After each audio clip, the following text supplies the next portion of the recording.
friends, welcome back to my channel. I'm Sandy, and in today's video we're going to be creating a miniature wave. This is the wave that I created in the video, and very bright colours. You'll see me do a couple of variations of the sky as I become quite frustrated in finding that right balance, but eventually I do come out with something that I really liked. So let's take a look, and I hope you enjoy. Give us a thumbs up if you do.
This is the little palette that I was adding my swatches of colour to.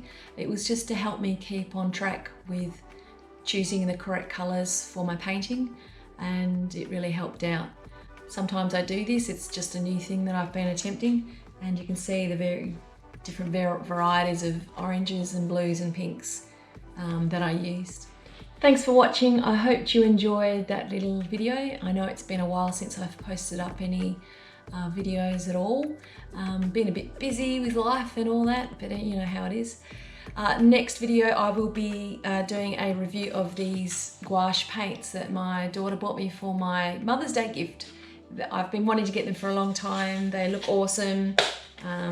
Lots of fun to be had, I would say. So check back soon for that, and I hope you're all well out there, and don't forget to subscribe if you're not already subscribed, and give me a thumbs up and leave me a comment down below and let me know what you think. Thanks for joining me, and I'll see you next time. Bye.